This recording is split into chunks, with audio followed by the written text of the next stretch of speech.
옆에 분하고 인사하겠습니다. 오늘 잘 오셨습니다. 네. 그냥 온 것 같지만 다 하나님의 은혜로 여기까지 오게 된 줄로 믿습니다. 자, 오늘 본문 말씀 보겠습니다. 누가복음 2장 10절에서 11절 말씀 합독하시겠습니다.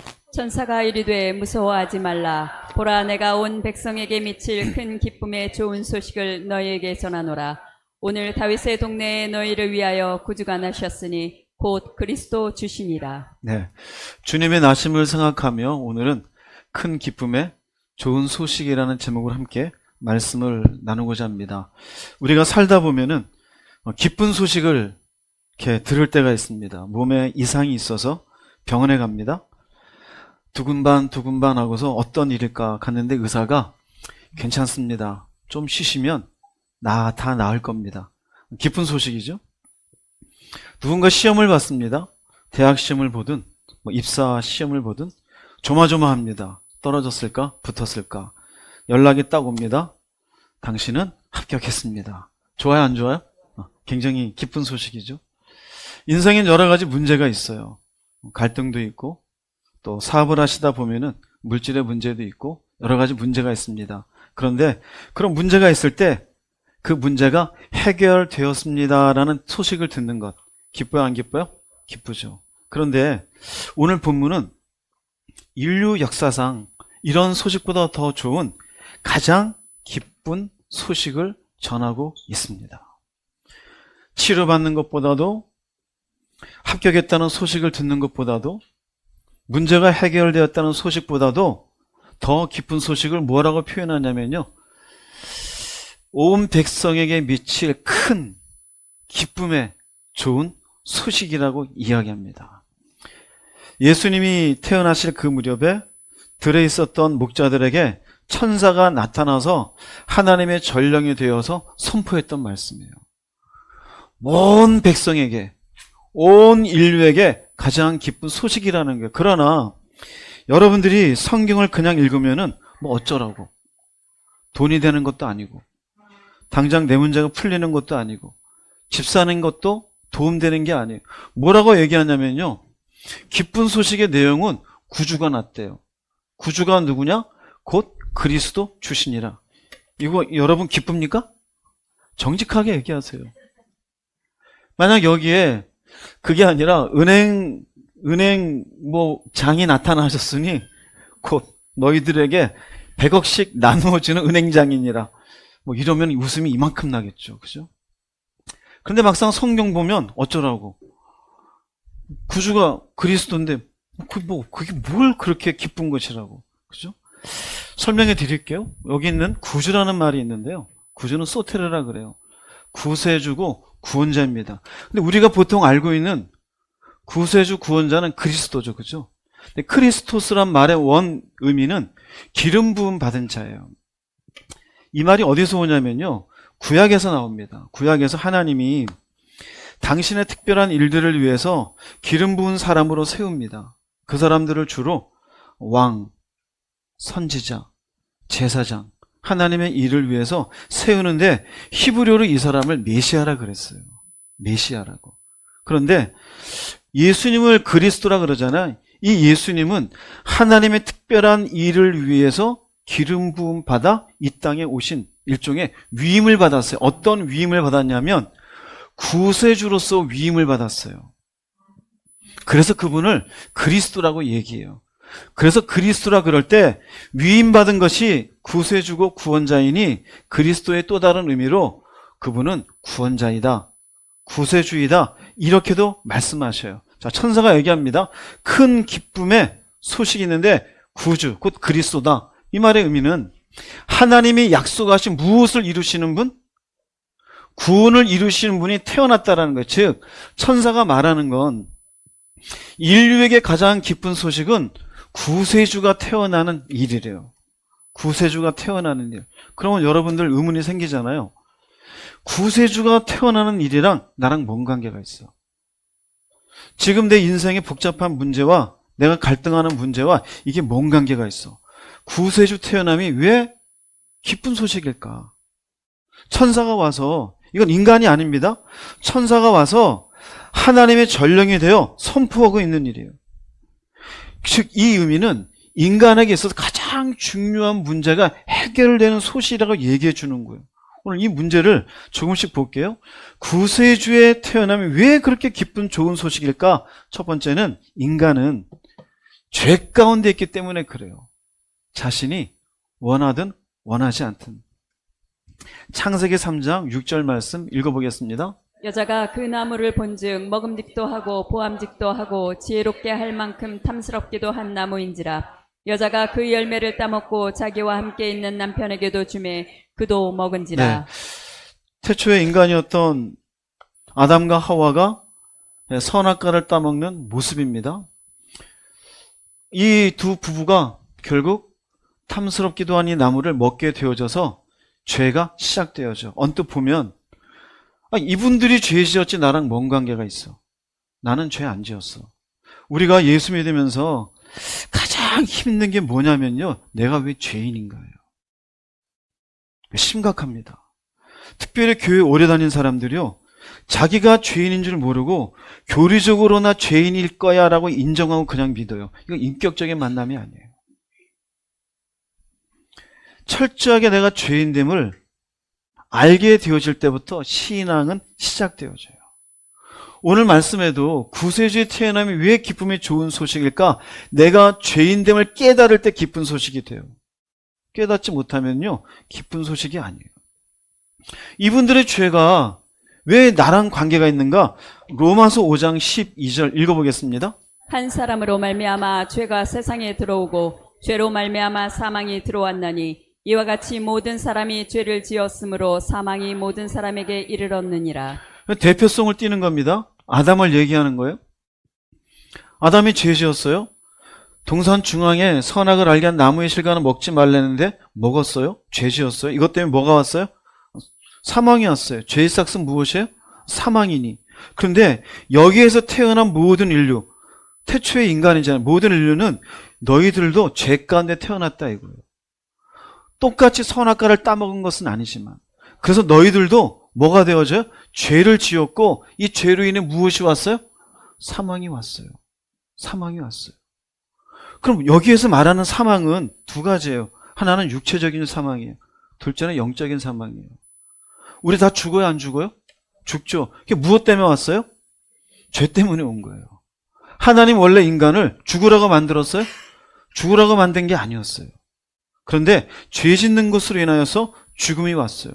난 죄인이 아닌데 그 죄인의 모습을 볼게요. 로마서 3장 10절 12절 읽어보겠습니다. 의로운 사람은 없으니 하나도 없으며 깨닫는 사람도 없고 하나님을 찾는 사람도 없다.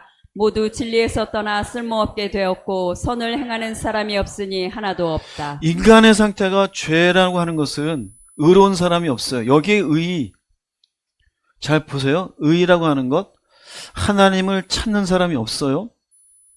진리에서 떠났어요. 선을 행하는 사람이 없어요. 전부 기준이 뭔 것 같아요? 인간적 기준이 아니에요. 윤리적 기준이 아니라고요. 우리가 보통 말하는 도덕적 기준, 나 도둑질 안 했어, 남한테 해코지 안 했고 나는 그래도 거짓말 안 하고 정직하게 살려고 노력하는 사람, 나 성실한 사람이야, 이거 얘기하는 게 아니에요.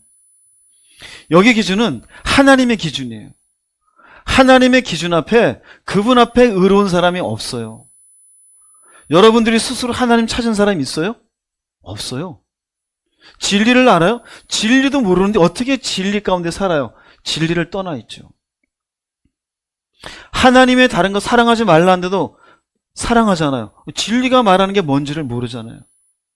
물질을 사랑하지 말라는데 물질을 사랑해, 안 사랑해? 사랑하죠. 그 자체가 뭐가 되어져요? 진리에서 떠나는 거예요. 쓸모가 없어요. 이 땅에서 난 성실하게 살았어. 쓸모가 없어요. 나는 가장으로서 아니면 주부로서 열심히 살았어. 그건 이 땅에서 얘기하는 거예요. 선을 행하는 기준은 뭐가 되어질까요? 하나님 앞에서.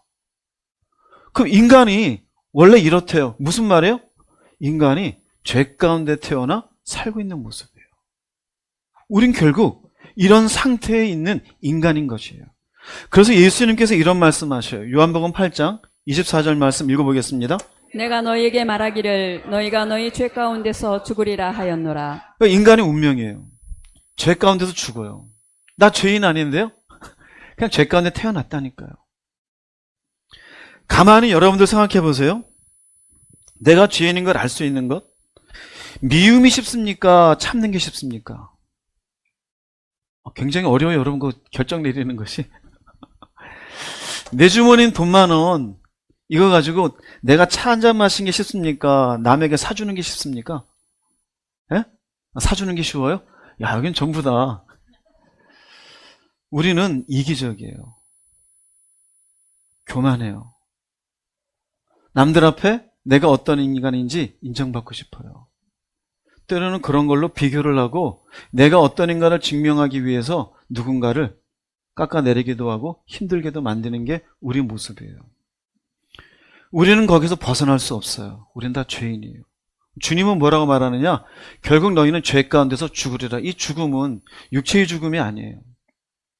영적인 죽음이에요. 모든 만물을 만드신 분은 모든 것들을 시간을 통과하셔서 다 보고 계셔요. 결국 죄 때문에 이 죄인들은 하나님 앞에 심판받게 돼 있어요. 왜요? 그게 공의로우신 하나님의 모습이기 때문에 그래요. 우리 인간이 어떻게 저절로 태어났을까요? 진화론자들이 얘기하는 것처럼 작은 어떤 그 벌레 같은 존재에서 이렇게 점점 진화가 되어서 원숭이가 인간이 됐어요?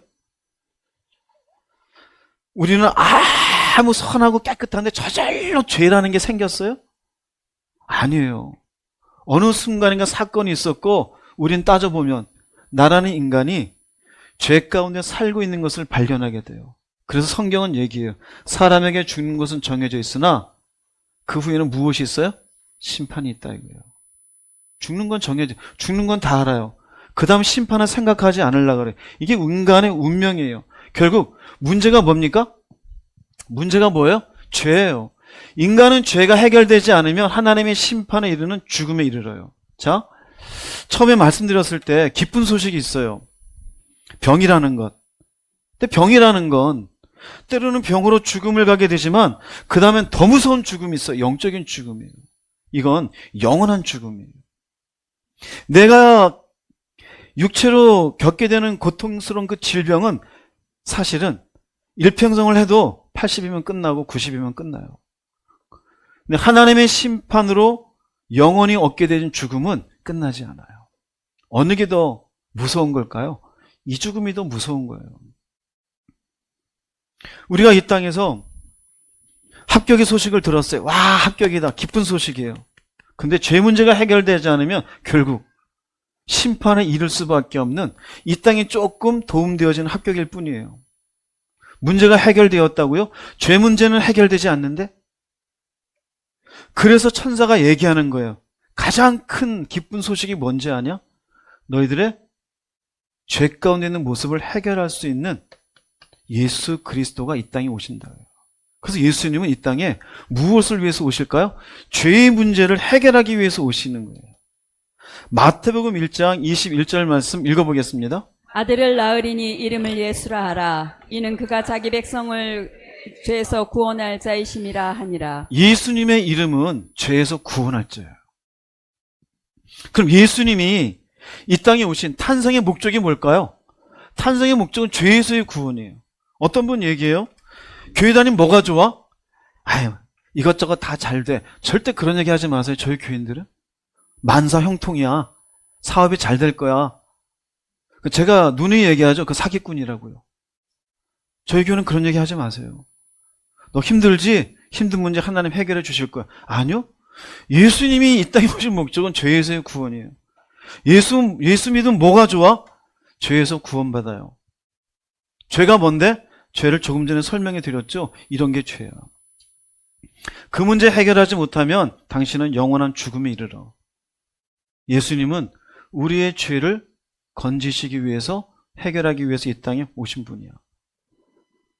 여러분들이 예수 믿으면서 힘들 수도 있고 어려울 수도 있고 때로는 물질적으로 조금은 힘들게 살 수도 있겠죠. 그럴 때 여러분들이 그런 모습을 보고 너 예수 믿고 잘 된 게 뭐가 있냐? 그냥 웃어주세요. 하하하하. 당신이 몰라서 그래. 나 부자 되려고 예수 믿은 거 아니야. 예수란 이름 자체가 내 죄에서 건져주신다는 말씀이야. 나는 그것 때문에 감사해서 교회 다니는 거지, 당신에게 예수 믿고 머리가 되고 부자 된 걸 증명하려고 예수 믿는 게 아니랍니다. 착각하지 마세요. 당당하게 얘기하는 여러분 되시기 바랍니다. 누가복음 1장 77절도 이렇게 얘기합니다. 읽어보겠습니다. 주의 백성에게 그 죄사함으로 말미암아 구원을 알게 하리니. 사가랴의 고백이에요. 세례 요한의 아버지 예언을 합니다. 예수는 누구냐? 죄사함으로 말미암는 구원을 백성에게 알게 하기 위해서. 죄사함으로 말미암는 구원이요. 예수님은 이를 위해서 오셔요. 디모데전서 1장 15절 말씀 읽어보겠습니다. 모든 사람이 진심으로 받아들여야 할 말은 예수 그리스도께서 죄인을 구하러 이 땅에 오셨다는 것입니다. 이걸 받아들여야 돼요. 내가 죄인임을 알아야 되고요. 내 죄를 위해서 예수님께서 오신 것을 알아야 돼요. 우리 신앙생활의 모든 핵심은 바로 그럼 우리는 무엇을 향해서 가야 되는 거예요? 구원을 향해서요. 죄인임을 인정하고. 만약에 여러분들이 이 땅에서의 삶의 나름대로의 목표가 있을 거 아니에요? 뭐 집 한 채 얻는 거라든지, 내가 회사 다닌다면 그 커리어를 통해서 어느 위치에 이른다라든지, 자녀를 키우면 이 자녀를 어떻게까지 키웠으면 좋겠다라는 것인지. 그러면 예수님은 이 땅에 오셨는데 우리의 무엇을 위해서 오셨다고요? 죄에서의 구원을 위해서요. 그럼 우리 신앙생활의 방향은 무엇이 되어야 될까요? 구원을 위해서요. 구원을 위해서요. 그걸 놓친 채 많은 성도들이 이것도 주시고 저것도 주시고 그래요. 그거 잘못된 거예요. 그 구원의 길을 가는 곳에 내가 무엇인가 잘못된 선택이 있었으면 회개를 하는 거예요. 연약한 모습이 있었으면 힘을 달라고 기도하는 거예요. 그 길을 가는 곳에 나 혼자 가기 힘드니 공동체에 같은 일원이 되어져 서로를 바라보고 동기부여가 되어지고 도전이 되어져 나도 가야지 라고 힘을 얻게 되어지는 것이에요. 그럼 예수님은 이 땅에 왔어요? 어떻게 해결하시는가? 어떻게? 에베소서 5장 2절 말씀 읽어보겠습니다. 그는 우리를 위하여 자신을 버리사 향기로운 제물과 희생제물로 하나님께 드리셨느니라. 그분이 우리를 위해 오셔서 자신을 버렸대요. 그 표현을 합니다. 제물과 희생제물이라고 표현되어져요.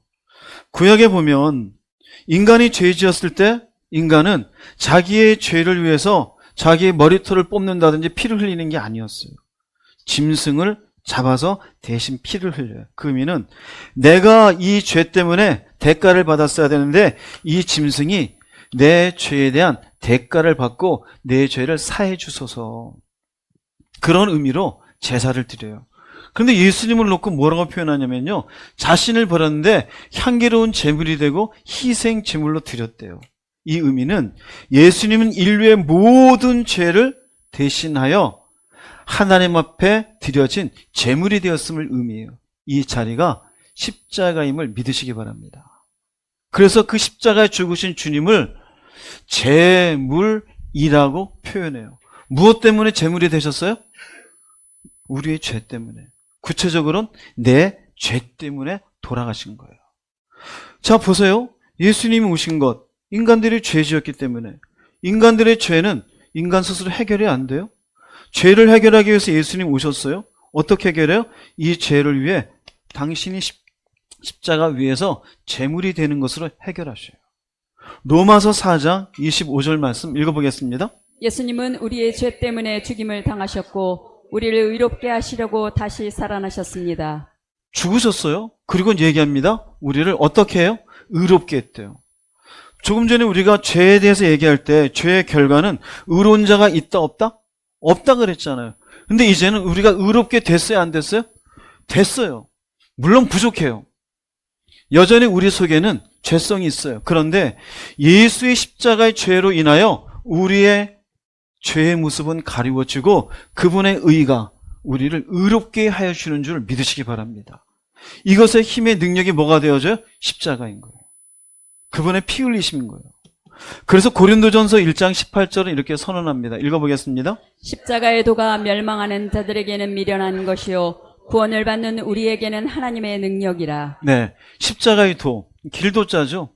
십자가가 의미하는 이 예수 그리스도의 십자가의 그 지시하시는 곳, 그건 결국 무엇일까요? 무엇일까요? 생명이에요. 생명이에요. 근데 십자가가 지시하는 게 멸망하는 자들에게는 미련하다 이거예요. 뭐하러 교회 다녀? 2000년 전에 누가 죽었든 말든 당신이 돈 버는 것하고 뭔 관계가 있어?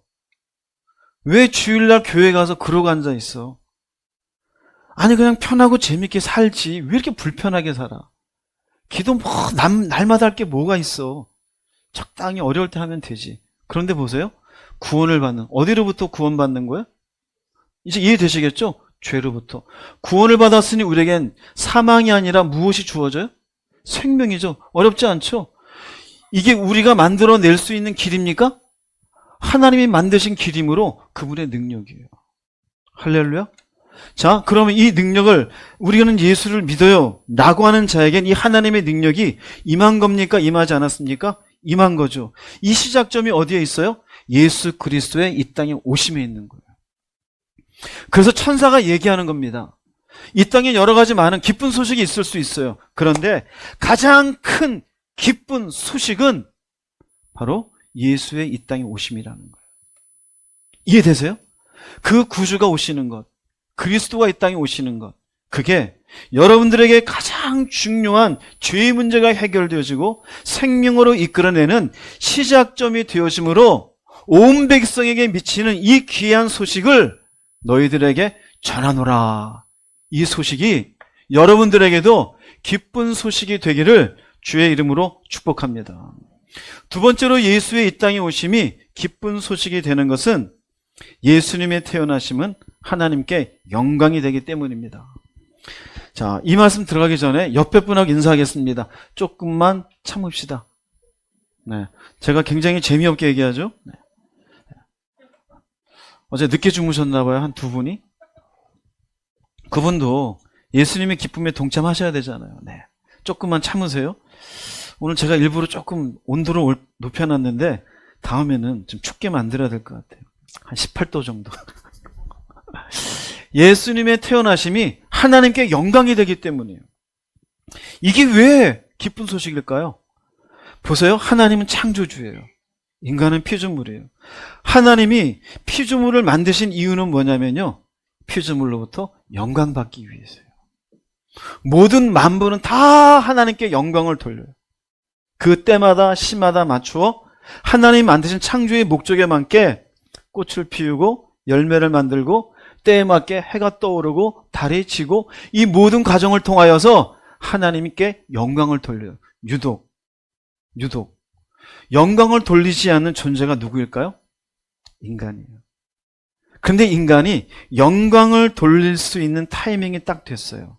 예수님이 태어나심이에요. 누가복음 2장 14절입니다. 읽어보겠습니다. 지극히 높은 곳에서는 하나님께 영광이요. 여러분 아시는 말씀이죠. 이건 그냥 단순하게 하나님이 영광 받나 보다 그런 게 아니에요. 예수 그리스도의 웅진영재님, 예수 그리스도의 오심을 통해 무엇이 드러나냐면요, 하나님의 성품이 드러나요. 그분의 구원 계획이 드러나요. 그래서 인간은 이걸 보고 어떻게 해요? 아하, 하나님 감사합니다. 그게 영광이에요. 그분이 어떤 분인지를 알게 되어져요. 인간이 할 수 없는.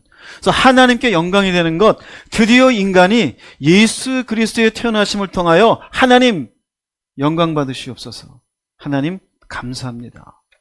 하나님께 기쁨의 인생이 되어지고 싶습니다. 나는 고백들을 하게 되어지는 이 시작점이 예수 그리스도의 오심을 통해서 드러난다 이거예요. 크게 보면 세 가지가 드러나요. 하나는요, 하나님의 구원 계획이 예수님을 통해 실현될 것이므로 하나님께 영광이 되어져요. 창세기 3장 15절 말씀 읽어보겠습니다. 내가 너로 여자와 원수가 되게 하고 내 후손도 여자의 후손과 원수가 되게 하리니 여자의 후손은 내 머리를 상하게 할 것이요 너는 그의 발꿈치를 상하게 할 것이니라. 네, 하나님이 하신 말씀이에요. 선악과를 따먹게 하고 미혹했던 뱀에게 내리는 저주기도 합니다. 그런데 이 말씀 보면은 여자의 후손은 네 머리를 상하게 한다. 여자의 후손은 바로 예수님이에요. 네 머리를 상하는 것은 사탄이 인간을 죄 가운데 빠지게 해서 얻게 되어진 죽음의 권세, 예수님이 죽음의 권세를 이기시고 부활하신 것을 의미해요. 너는 그의 발꿈치를 상하게 할 것이다. 예수께서 십자가에 고난당하시고 죽으신 것을 의미합니다. 이미 창세기 인간이 죄를 짓자마자 하나님은 이 말씀으로 무엇을 계획하고 계셨어요? 구원 계획을 가지고 계셨어요. 그래서 창세기 3장 15절을 원복음이라고도 얘기합니다. 복음의 시작이 여기서부터 시작된다는 거예요. 그런데 이 말씀이 드디어 언제 실현이 되어지는 거예요? 언제? 예수님이 태어나는 순간이요. 즉 하나님을 보내요. 하나님은 예수님을 보내요. 구원의 계획을 실현하셔요. 이것을 실현하시는 것을 통하여 마침내 창세기 3장에 인간의 죄를 지은 그때 이후로 예수께서 이 땅에 오시면서 누구한테 영광이 되어져요? 하나님께. 예, 당신은 이 말씀을 실현하신 신실하신 하나님이십니다. 하나님 영광 받으시옵소서. 그래서 지극히 높은 곳에 계신 하나님이 영광을 받게 되는 사건, 이 사건이 바로 구원의 계획을 실현하기 위한 예수 그리스도의 태어나심입니다. 두 번째는 예수님이 이 땅에 오시는 것으로 인하여 하나님의 사랑이 무엇인지를 알아요. 하나님의 사랑이 예수님을 통해서 드러나요. 요한일서 4장 9절 말씀 읽어보겠습니다. 하나님의 사랑이 우리에게 이렇게 나타난 바 되었으니 하나님이 자기의 독생자를 세상에 보내심은 그로 말미암아 우리를 살리려 하심이라. 네, 하나님이 우리를 사랑하신다라는 것을 뭘로 알겠어요? 우리가 잘 아는 요한복음 3장 16절에 의하면은 하나님의 세상을 이처럼 사랑하사 누구를 보내요? 독생자를 주셨으니 그러죠. 근데 우리가 그 말씀을 읽을 때 독생자를 줬다라는 말씀과 하나님이 우리를 사랑했다는 말씀이 매치가 잘 되질 않아요. 매치. 이게 뭐 얼마나 대단한 건데. 그런데 요한일서에 의하면은 사랑은 이렇게 나타났대요. 독생자를 세상에 보낸 게 어떻게 그럴 수 있느냐? 보내셔 우리를 살리기 위함인데 사실은 이분은 누구이세요? 하나님이셔요. 독생자이시마. 그는 본래 하나님의 본체이시나 하나님과 동등될 것을 여겼어요? 여기지 않으셔요? 여기지 아니하시고 자기를 낮춰 종의 모습으로 오신 분이에요. 왜 그랬을까요? 사랑하시기 때문에. 사랑하시기 때문에. 이걸 깨닫는 것은요, 조금 전에 얘기했죠. 우리 신앙생활의 시작은 무엇을 깨닫는 데 시작된다고요? 죄예요. 근데 그 죄가 어디에서 해결이 되어졌어요? 십자가에서 해결되었어요. 그 십자가에서 해결됨을 마침내 깨닫는 인격적인 만남이 내 속에 이루어지는 순간, 이건 은혜라 그랬습니다. 은혜로 우리 속에 그 믿음이 생겨요. 그 순간 우리 속에 밀려오는 것이 무엇이냐면요, 하나님의 사랑이에요. 그분의 사랑이 아니면 이건 설명할 수 있는 부분이 아니에요. 그러므로 인격적 만남이 없고 그분의 사랑이 내 속의 믿음으로 밀려오지 못한 사람은요, 이 말씀은 사랑이고 나발이고 듣는 것이 힘들어요. 모르겠다 이거예요. 차라리 내 실질적인 인생의 문제나 해결해 주지, 질병이나 고쳐주고, 차라리 사업이나 잘 되게 해서 돈이나 많이 벌고, 그게 더 하나님의 사랑을 알 것 같아요. 그러나 인격적인 만남을 경험하고 나면 말로 표현이 안 돼요. 하나님이 구체적으로 나를 위해서 죽으신 거예요. 누군가가 여러분이 운전을 하고 가다가 내가 사고를 낼 뻔했는데 누가 대신 그 사고를 막아줬다면 얼마나 감사하겠어요. 얼마나 감사하겠어요. 여러분이 해결할 수 없는 인생의 문제를 누군가가 대신 갚아준다고 하면 그것 또한 얼마나 감사하겠어요. 그런데 죄의 문제는 억만금이 있다고 한들 해결할 문제가 아니에요. 100년을 사는 게 아니라 1000년을 살아도 그건 해결을 하지 못해요. 그런데 그 문제를 하나님이신 그분이 인간의 몸으로 오셔서 대신 나 대신 희생제물이 되셨어요? 뭘로 이해할 수 있어요? 내가 너를 사랑하기 때문에. 근데 이것이 우리의 머리로 이해가 돼요? 그건 불가능한 거예요. 왜요? 인간에겐 그런 사랑이 없어요. 인간에겐 그런 사랑이 없어요. 교회 안에 수많은 사람들이 예수는 믿는다고 하는데 이 사랑의 대가가 얼마나 크고 깊고 높은 것인지 알지를 못해요. 여러분이 자녀를 위해서 그 사랑의 대가로 희생하는 것도 사실은 자녀가 그 사랑을 알아요? 몰라요? 몰라요. 인생의 시간이 지나면서 그 나이대가 되어가면서 서서히 부모의 사랑을 이해할 뿐이에요. 그러나 결국 그 부모의 사랑을 깊이까지 다 이해하는 것은 불가능해요. 인간의 사랑도 그런데 하나님이 당신의 자리를 버리시고 십자가에 희생했던 그 사랑을 우리가 단순한 이 한 절을 보고서 그분이 보냈대 독생자를 이게 사랑이래. 이걸 이해할까요? 불가능해요. 왜 이런 말씀을 드리냐면은 여러분들이 예수의 이 땅에 태어나심을 생각하시면서 나는 과연 그분과의 인격적인 만남이 있었는지를 돌아보라고 말씀드리는 거예요. 형식적으로 교회 다니지 마시고 나는 그 사랑을 아는 사람인지 돌아보시라고요. 그 사랑이 없으면은요 하나님께 영광이 돼야 안 돼요? 영광이 안 돼요. 왜요? 예수님 통해서 하나님이 날 사랑해 주는 걸 모르기 때문에. 그럼 맨날 뭐만 얘기할까요? 문제 좀 해결해 주세요. 그럼 알게요. 회사에 이런 어려움인데 이것만 좀 풀어주세요. 그럼 알게요. 저 인간과의 갈등 좀 풀어주세요. 그러면 하나님 사랑 알게요. 근데 더 큰 사랑이 있는데 이건 얘기 안 해요. 그럼 본질적으로 이 사랑을 모르면 우리의 구원과 관계가, 우리의 구원은 이루어질까요? 이루어지지 않을까요? 이루어지지 않아요. 이루어지지 않아요. 누군가에게 보이기 위해서 나도 그 사랑을 안다라고 스스로를 속이지 않기를 바랍니다. 하나님의 사랑이 예수님을 통해 드러나기 때문에 하나님께 영광이 되어져요. 세 번째는요, 제가 지금 설교드린 말씀과 비슷해요. 예수님의 구속 사역을 통해 많은 사람들이 하나님께 영광을 돌리게 되어져요. 고린도후서 1장 20절 말씀 읽어보겠습니다. 하나님의 모든 약속이 그리스도 안에서 예가 되었습니다. 그러므로 우리는 그리스도를 통해 아멘이라고 함으로써 하나님께 영광을 돌립니다. 두 가지입니다. 모든 약속이 예가 되었어요. 우리는 아멘이라고 해요. 하나는요, 웅진 형제님, 하나님의 모든 약속, 우리에게 구원을 약속했어요. 이게 그리스도를 통해서 성취되었어요? 안 되었어요? 죄에서의 구원이에요? 우리의 죄를 용서하셨어요? 안 하셨어요? 하셨어요? 누구를 통해서요?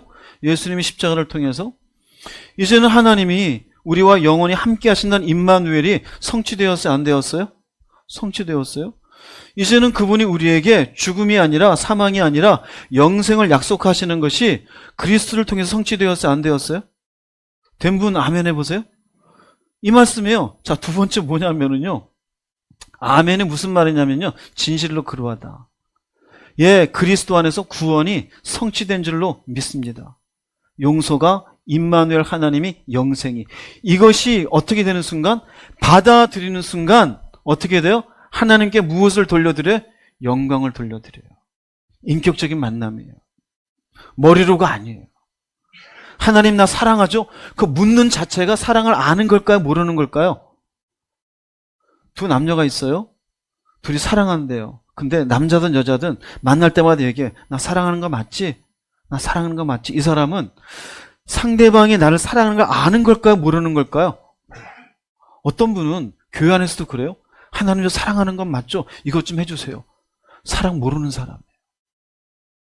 사랑을 아는 사람은 사랑하는 건 맞지라고 물어요? 안 물어요?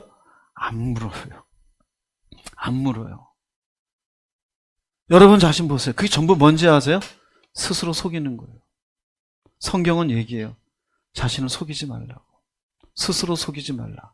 하나님은 만유리 여김을 받지 아니하시나니 사람이 무엇으로 심든지 심은 대로 거두리라.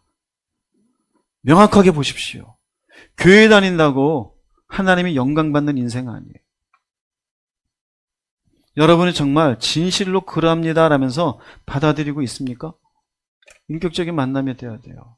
즉 내가 예수 그리스도를 인격적으로 경험함으로 말미암아 이 구원이라는 것이 얼마나 귀한 것인지, 이것으로 하나님의 사랑이 내 마음에 들어오고 이것을 통해서 하나님의 약속이 마침내 내가 실현되어져 가는 인생이 되었음을 하나님께 아멘하며 감사할 때 어떻게 되어져요? 하나님께 영광이 되어짐으로 예수 그리스도의 이 땅에 오심은 우리에게 가장 큰 기쁨의 좋은 소식임을 깨달으시기 바랍니다. 그 다음 천사가 말하는 예수께서 이 땅에 오심이 가장 큰 기쁨의 소식이 되어지는 것은 예수님의 태어남이 우리가 이전에 경험하지 못한 평화를 주기 때문에 기쁜 소식이라고 얘기해요. 누가복음 2장 14절 말씀 읽어보겠습니다. 지극히 높은 곳에서는 하나님께 영광이요 땅에서는 하나님이 기뻐하신 사람들 중에 평화로다 하니라. 네, 아시는 말씀이에요. 교회 10년 다녔으면 한 1000번은 들었을 거예요. 지극히 높은 곳은 하나님께 영광이고 땅에서는 하나님이 기뻐하신 사람들이라고 얘기해요. 이 의미는요, 땅은 웅진 형제님, 땅은 죄와 갈등이 가득한 세상이에요. 죄가 가득해요. 이 땅에 지금 죄 문제가 해결됐어요? 안 됐어요? 안 됐죠? 죄가 넘치는 인간과 인간들끼리 있으니 죄와 죄가 부딪혀서 갈등이 생겨요. 아무것도 아닌 형제들끼리도 갈등이 있고 부모와 자식 간에도 갈등이 있고 일하러 갔더니 회사에서 상급자와 하급자와 갈등이 있고 같이 살다 보니 이웃 사람과 갈등이 있어요. 이게 세상에 가득해요. 근데 이 땅에서 기뻐하신 유도키아라 그러는데요. 은총이에요. 총이에요. 은혜라고 여러분들이 기억하셔도 돼요. 이 말씀에 하나님이 기뻐하신 사람들이래요. 하나님이. 이 말은 죄와 갈등이 가득한 세상에서 무엇이 임한 사람들이에요? 하나님의 은혜가 임한 사람들이에요. 여기서 오해하지 말아야 될 것이 하나님이 기뻐했으니까 하나님이 선택적으로 은혜를 베푼 사람만 있는 걸로 생각해요. 그렇지가 않아요. 그건 성경적이지가 않아요. 하나님이 모든 사람들에게 사실은 은혜를 베풀어요. 그런데 믿음으로 받아들이는 사람들을 얘기해요. 선택적으로 누군가에게만 말씀을 주시고 믿음을 주시는 게 아니에요. 복음을 듣게 하고 그 마음에 감동을 주어요. 그런데 받아들이는 건 누가 받아들여야 돼요? 내가 받아들인 거예요. 받아들이지 않은 사람은 여기에 해당이 되지 않아요. 받아들인 사람은요, 하나님이 기뻐하신 사람들이 되어져요. 말씀 볼게요. 디도서 2장 11절 말씀 읽어보겠습니다. 모든 사람에게 구원을 주시는 하나님의 은혜가 나타나 요한복음 1장 12절입니다. 영접하는 자 곧 그 이름을 믿는 자들에게는 하나님의 자녀가 되는 권세를 주셨으니. 모든 사람에게 은혜가 나타나요, 안 나타나요? 이 은혜는 핵심이 목적이 무엇이에요? 구원이에요. 모든 사람에게요. 선택적 은혜가 아니에요. 누군가에게만 주는 게 아니에요. 내가 하나님의 말씀을 특별히 받아들여 그 은혜 가운데 믿은 것으로 인하여 내가 개인적으로 봤을 때 나를 택하여 주셨구나라는 하나님의 선택을 생각할 수는 있어요. 그러나 하나님이 얘는 구원하고 얘는 구원하지 말아야지라는 선택적 은총은 아니에요. 모든 사람에게 구원을 주시는 하나님의 은혜는 다 있어요. 문제는 영접하는 자와 영접하지 않는 자예요. 받아들이는 사람과 받아들이지 않는 사람이에요. 그럼 받아들이면 어떻게 되어져요? 받아들인다는 그 이름을 뭐하는 사람이에요? 믿는 사람들이에요. 그 사람들에게 결국 하나님께서 당신의 은총으로 보이지 않는 영역에 하나님의 일들을 깨닫게 해주시는 거예요. 자, 그러면 하나님이 기뻐하신 사람들을, 이 사람들은 선택적 은총이 아니라 은혜를 내게 베풀어 주신 걸 내가 받아들인 사람들, 이 사람들 중이라 그랬어요. 받아들이지 않은 사람들은 해당이 안 돼요. 기뻐하신 사람들 중에 무엇이로다? 평화로다 그랬죠. 그래서 하나님이 기뻐하신 사람들 중에 평화로다. 결국 이 말은 평화는 죄와 갈등이 가득한 세상에서 하나님의 은혜를 받아들이는 사람들에게 주는 무엇이다? 선물이에요. 누가 주는 걸까요? 그럼 이 땅에 있을까요? 없을까요? 없습니다. 평안과 편안함을 혼동하지 마세요. 이 하나님이 주시는 평화의 선물은 내가 이 땅에서 천억금을 가지고 있어도 얻을 수 있는 것이 아니에요. 천사들이 얘기하는 거예요. 이런 평화를 이제 너희들에게 예수 그리스도의 나심을 통해 허락해 주시는 거다 이거예요. 어떤 평화일까요? 어떤 평안입니까? 세 가지예요. 하나는 하나님과의 평화예요. 이게 인간이 얻는 편안함과 비교가 돼요? 아니요. 로마서 5장 1절 볼게요. 읽어보겠습니다. 우리가 믿음으로 의롭다 하심을 받았으니 우리 주 예수 그리스도로 말미암아 하나님과 화평을 누리자. 네, 우리가 이제는 의롭다 하심을 받은 것으로 인하여서 화평을 누리자. 누구하고요? 하나님과. 화평을 누리기 이전, 우리가 의롭다 하심을 받기 이전, 믿음으로 영접하기 이전 우리는 어떤 상태일까요? 죄인의 상태예요. 죄인의 상태에는 죽음의 문제가 해결됐을까 안 됐을까요? 해결되지 않았어요. 그래서 인간은 어떤 상태일까요? 불안의 상태예요. 염려의 상태예요. 그래서 인간은 늘상 염려해요. 늘상 불안해해요. 여기에 분명히 돈이 있는데 또 불안해해요. 분명히 누워서 자고 있을 집이 분명히 있는데 또 다른 집을 생각해요. 왜요? 어떡할나? 이러다 없어지면. 인간은 끊임없는 불안과 공포와 두려움 속에 살아요. 왜 그럴까요? 결국 자신은 교회는 다니지만 믿음도 없어요. 의롭다 하심을 받지도 못했어요. 하나님과 화평도 없어요. 그러므로 내 속이 불안해. 그런데 예수 그리스도 안에서 죄의 문제가 해결되었어요. 예수님을 영접했어요. 마침내 그분을 믿게 되어졌어요. 하나님과 화목하게 되어졌어요. 그 순간 우리에게 주는 것, 하나님의 자녀가 되었으니. 자녀는 불안이 있을까요? 없을까요? 하나님의 자녀가 없어요. 하나님의 사랑의 대상이 되었어요. 이제는 그분과 교제하는 사람이 되었어요. 불안이 있어요? 없어요? 불안할 수가 없어요. 염려, 불안, 근심 없어져요. 그래서 성경은 얘기해요. 근심해라, 근심하지 말라, 근심하지 말라. 두려워해라, 두려워하지 말아라, 두려워하지 말라. 너희가 세상에서 환난을 당하나 뭐해라? 담대하라. 왜 그럴까요? 하나님과 평화를 이루었으니. 이것을 돈으로 살 수 있어요? 결단코 못 사요. 결단코. 마침내 하나님과 평화를 이루는 인생이 된 순간 우리 안에는 희한하게 불안이 사라지게 되어져요. 로마서 5장 10절 말씀 읽어보겠습니다. 우리가 원수 되었을 때에 로마서 5장 10절 읽어보겠습니다.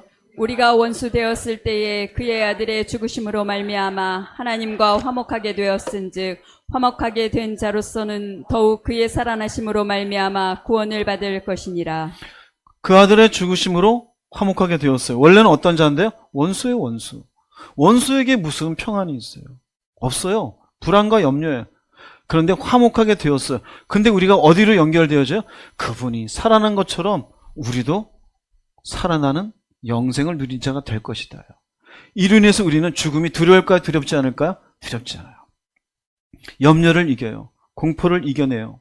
마침내 하나님과 평화를 이룬 그 자체가 우리로 하여금 우리 인생의 모든 문제의 어둠을 제거하게 되어지고 근심의 근본을 사라지게 하는지를 깨달으시기를 바랍니다. 자신을 잘 보세요. 자신을. 중요한 건 하나님의 평화예요. 이게 없으면은요, 늘상 끝도 없는 근심, 염려에 휩싸이게 되어져요. 그러므로 하나님과 평화를 이루면 두 번째는 어디에 평화가 임하게 될까요? 우리의 마음에요. 내면에요. 내면의 평화가 이루어져요. 요한복음 14장 27절 말씀 읽어보겠습니다. 평안을 너희에게 끼치노니 곧 나의 평안을 너희에게 주노라. 내가 너희에게 주는 것은 세상이 주는 것과 같지 아니하니라. 너희는 마음에 근심하지도 말고 두려워하지도 말라. 나의 평안이지 세상의 평안이 아니에요. 세상이 주는 것과 같다 다르다? 완전 달라요. 완전 달라요. 이거 중요합니다. 이건 하나님과의 평안 관계에서 주어지는 평안이에요. 평안이에요. 내 속에 이 평안이 있는데 이게 있으면은요, 근심이 떠나가요. 두려움이 떠나가요. 이러면 좋을 것 같아요? 안 좋을 것 같아요? 이걸 누리시는 분들 아멘 해보세요. 있잖아요. 근데 아멘 못하신 분들은 그게 어떤 상태인지 모르잖아요. 그러면 걱정하지 마세요. 처음으로 시작하면 돼요. 복잡할 거 없어요. 나 죄인입니다를 깨달으시면 돼요. 그걸 놓고 기도하세요. 그걸 놓고. 이건 세상이 주는 것하고 달라요. 돈이 많다고 해서 얻을 수 있는 것이 아니에요. 자녀가 잘 된다고 편안해지는 거 관계없어요. 마음에 근심과 두려움이 떠나가요. 빌립보서 4장 7절 말씀도 읽어보겠습니다. 그리하면 모든 지각에 뛰어난 하나님의 평강이 그리스도 예수 안에서 너희 마음과 생각을 지키시리라. 하나님과의 좋은 관계 속에 앞절에 보면 아무것도 염려하지 말고 오직 기도와 간구로 너희 구할 것을 감사함으로 아뢰라 그래요. 하나님과의 관계요. 그러니까 하나님과 좋은 평화의 관계를 유지할 때 하나님은 우리의 마음 가운데 무엇을 주셔요? 평강을 주셔요. 자, 그러면 나 예수 믿는데 평강이 없어요. 그럼 이 사람은 뭐가 깨진 걸까요? 하나님과의 관계가. 뭘로 깨진 걸까요? 죄로 인한 거든지 게으름이 의한 거든지. 평안이 없는 거예요. 그럼 평안이 없으니 다시 그 사람 속에는 무엇이 자리 잡게 될까요? 불안한 마음이. 그래서 교회 다녀도 불안한 사람들은 이유가 있어요. 하나님 주시는 평안을 얻지 못해서. 하나님 앞에 겸손하다는 것은요, 이 평안을 날마다 구하는 거예요. 교만하다는 의미는 그거 없어도 돼요. 돈이 더 좋아요. 돈으로 얻는 편안함을 하나님이 주신 평안보다도 중요하게 여길 때 기도 자리가 게을러져요. 그분과의 관계가 점점점 희미해지게 돼요. 그럴 때 내 안에 평안이 없으니 염려가 몰아오게 되어져요. 자, 이게 두 번째예요. 땅에서는 하나님의 기뻐하심을 입은 사람들 중에 평화로다. 좋아요, 안 좋아요? 이 평화를 누리시기 바랍니다. 세 번째, 이 평화는 어디로 가냐면요, 사람과 평화를 이루게 되어져요. 사람과. 자, 내 마음에 평안을 누리면 이웃과 더불어 평화를 누리게 되어져요. 우리 마음속에 평안이 없을 때에는 미움이 있어요. 시기가 있어요. 싸우고 싶어져요. 그리고 괜히 비교하게 되어져요. 인간에 대해서 자꾸만 내가 내 속에 갖지 않아야 될 마음이 생겨요. 그런데 내 안에 평안을 누리면 희한해요. 미움이 사라지고 용서가 생겨요. 이해하게 되어져요. 관용이 생겨요. 참고 넘어가요. 겸손해져요. 무엇 때문에 그럴까요? 내 마음에 평안을 누리면. 관계에서 사람을 대하는 태도가 달라져요. 내 마음에 저 사람의 뭔가 실수나 부족함을 바라보고 거기에 대해서 일어나는 감정의 상태가 달라져요. 뭘까요? 하나님과의 평화가 내 내면의 평안을 주고 더불어 이웃과의 관계에도 영향을 미친다, 안 미친다? 영향을 미치는 거예요. 골로새서 3장 15절 말씀 읽어보겠습니다. 그리스도의 평강이 너희 마음을 주장하게 하라. 너희는 평강을 위하여 한 몸으로 부르심을 받았나니. 잘 보세요. 너희는 평강을 위해서 한 몸으로 부르심 받았네. 그 전에 뭐가 있어요? 너희 마음이 먼저 평안이 있어야 된다 이거예요. 너희 마음이. 너희 마음이. 자, 그러면 우리가 교회 다녀요. 30년 다닌 권사님이에요. 믿음이 좋았던 분이에요. 근데 갑자기 오늘 보니까 굉장히 날카로워요. 그리고 말만 하면은 시비거리가 돼요. 이분이 이런 적이 없는데? 이제 여러분들 이해되겠죠? 이 사람 속에 뭐가 없어요? 평안이 없어요. 왜 없게 됐을까요? 하나님과 관계에 문제가 생겨 있어요. 그럼 이분은 지난 한 주간 하나님과의 관계가 어땠다? 조금 소홀하셨다. 그러면 나는 어떻게 하면 될까요? 나는 이번 주에 잘해야겠다. 이해되세요? 그러니 교회에 와서 나 40년 교회 다녔고 은사가 많고 내가 뭐를 낼까 할 필요가 없어요. 그저 그 사람이 어떻게 말하고 어떻게 대하는지 말을 들어보시고 행동을 들어보시고 내리는 결정을 들어보면 돼요. 식사하면서 가만히 그분이 어떻게 하는지 보면 돼요. 한 주간 어떻게 지내셨구나. 한 주간. 여러분 자신을 살펴보세요. 결국 이건 먼저 뭐냐면요. 내 마음의 평안을 먼저 누려야 돼요. 그리고 관계 안에서 무엇을 이루라? 평화를 이루라요. 즉 하나님의 평화가 내 마음에 무엇으로 와요? 평안으로 와요. 그럼 어떻게 돼요? 사람들 사이로 확장이 되어져요. 저희 교회 유독히 부부관계가 많잖아요. 식구들끼리. 근데 여러분들이 잘 생각하셔야 돼요. 유난히 오늘따라 아내가 시비가 많아요. 이 사람이 왜 이러지? 별것도 아닌데 짜증을 내요. 그럼 생각해야 돼요. 이 사람이 나한테 이걸 확장 못 시키는구나. 자기 죄성에 집중해요. 이 사람 속에 무엇이 없어요? 평안이 없어요. 이 평안은 누가 주셔야 되는데. 그럼 이 사람이 하나님과의 평안을 좀 잘 이루고 있다, 안 이루고 있다? 안 이루고 있는 거예요. 그럼 여러분들 생각해야 돼요. 아내와 싸워야 될까, 안 싸워야 될까요? 싸울 게 없어요. 한마디 하면 돼요. 나 기도하러 갈 건데 같이 갈래? 그러면 또 아내가 상태가 안 좋을 때는 그래 잘났다 그럴 수도 있겠죠. 그럼 그걸로 대꾸해야 돼요? 안 해야 돼요? 대꾸하면 다음날 밥 없어요. 대꾸하면 안 돼요. 그래 잘났다. 기도하러 간다고? 그럼 조용히 알았어 갔다 올게. 그럼 뭐가 될까요? 남편은 그러고 가도 아내가 생각해. 저 인간이 기도한다고? 근데 나는 어떡하지? 생각하게 돼요. 그래서 우리의 싸움은 혈과 육의 싸움이 아니에요. 혈과 육의 싸움이 아니에요. 우리의 싸움은 영적 싸움이에요. 자신을 돌아봐야 돼요. 혹시나 아내나 남편이 예민한 사람이 있습니까? 그 예민한 사람을 아주 부드럽고 은혜가 있고 인내하고 참을성이 많은 아내가 되게 하는 방법, 하나님의 평안을 마음에 많이 담게 하세요. 네. 그러면 아주 사는 게 편안합니다. 저는 그렇게 살아요. 네. 저는 그렇게 살아요. 편안합니다. 요새는 시비 거는 게 없어요. 아주 좋아요. 너무 좋아요. 땅에서 하나님의 기뻐하심을 입은 사람들 중에 평화로다. 결국 사람과의 평화가 있어요. 그래서 에베소서 4장 32절 한번 읽어보겠습니다. 서로 친절하게 하며 불쌍히 여기며 서로 용서하기를 하나님이 그리스도 안에서 너희를 용서하심과 같이 하라. 자, 친절하래요. 불쌍히 여기래요. 근데 이걸 그냥 요거만 보면 교리예요. 근데 뭐라 그래요? 하나님이 너희를 용서하심 같이. 그럼 먼저 나는 주님과의 관계에서 그분이 나를 용서하신 그 관계를 생각하면 내 마음에 무엇을 채워넣어야 돼요? 은혜를, 평안을 채워넣어야 돼요. 그래서 내 속에 있었던 예민함을 하나님의 은혜로 온전히 하나님의 평안이 채워지고 나면 사람이 어떻게 보여요? 불쌍히 보여요. 인간은 무슨 대상이 아니다? 믿음의 대상이 아니에요. 불쌍의 대상이에요. 인간은 언제든지 죄성 가운데 넘어질 수 있어요. 실수할 수 있어요. 누군가가 추악한 죄라든지 이해하지 못할 잘못을 저질렀을 때 생각하세요. 인간은 그럴 수 있다라는 거. 나도 하나님 앞에 얼마나 추악한 죄인인데 어떤 용서를 받았는데 불쌍히 여기자. 친절하게 여기고 잘못한 것도 용서하자. 이게 가능한 건 먼저 내 안에 하나님과의 관계가 형성이 돼 있어야 돼요. 그렇지 않은 사람에게 용서해 주라 그랬잖아. 왜 용서 못해? 그럼 짜증나요. 그 사람이 그거 얘기할 게 아니라 하나님 앞에 올바른 관계를 먼저 잘 가질 것을 권면해 주는 게 좋아요.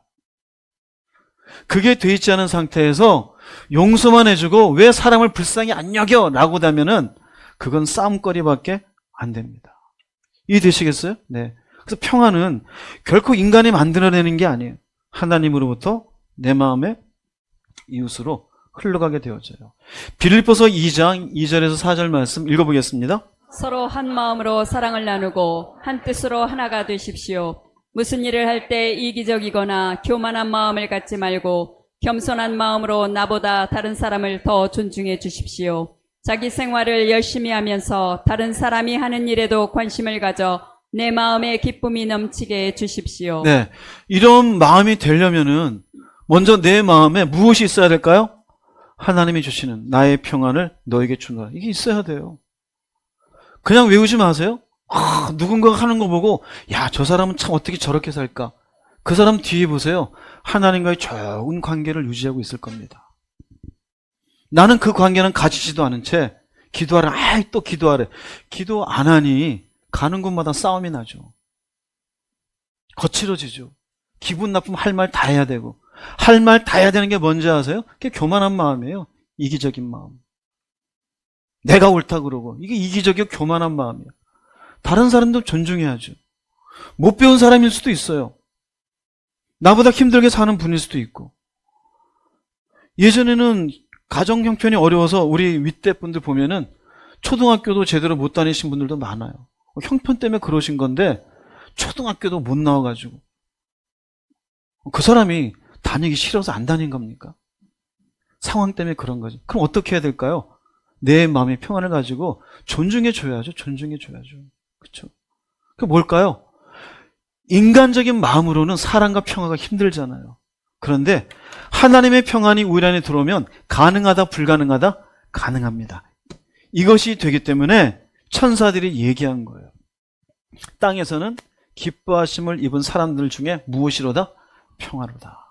하나님과 평화를 이루고 내 내면에 그로 인한 평안이 있고 그리고 마침내 평안으로 사람을 바라보니 한마음이 될 수 있는 이해하고 관용하고 참아줄 수 있는 평화의 관계를 맺어갈 수 있게 되어지니 이게 얼마나 기쁘고 감사한 일이냐라는 얘기가 되어져요. 오늘 세 가지를 말씀드렸습니다. 여러분 속에 나 예수 믿는다. 예수가 이 땅에 오심에 감사하다. 단순한 찬사로 끝나지 않기를 바랍니다. 왜 예수가 이 땅에 오셨는지, 그분이 왜 우리의 구세주 되는 게 기쁜 것인지, 도대체 하나님이 영광 받는 것은 무엇인지, 또한 평화를 준다는 의미는 무엇인지를 마음속에 깨달으셔서 그분 앞에 이 크리스마스가 단순한 입술에 아 좋다가 아닌 그분의 의미를 깊이 새기는 여러분 될 수 있기를 바랍니다. 결론을 내립니다. 오늘 천사의 말씀을 다시 한번 읽어볼게요. 누가복음 2장 10절 14절 말씀 읽어보겠습니다. 천사가 이르되 무서워하지 말라. 보라, 내가 온 백성에게 미칠 큰 기쁨의 좋은 소식을 너희에게 전하노라. 오늘 다윗의 동네에 너희를 위하여 구주가 나셨으니 곧 그리스도 주시니라. 지극히 높은 곳에서는 하나님께 영광이요 땅에서는 하나님이 기뻐하신 사람들 중에 평화로다 하니라. 네, 큰 기쁨의 좋은 소식이에요. 구주가 나신 것은 기쁜 소식입니다. 하나님께 영광이 되므로 기쁜 소식입니다. 마침내 이 구주를 받아들이는 사람들이 누릴 평화가 있으므로 기쁜 소식입니다. 천사가 이 시간 여러분들에게도 선포합니다. 이 기쁜 소식을 여러분들이 다 받아 누리는 바른 신앙인들 되시기를 주님의 이름으로 축복합니다. 기도하시겠습니다.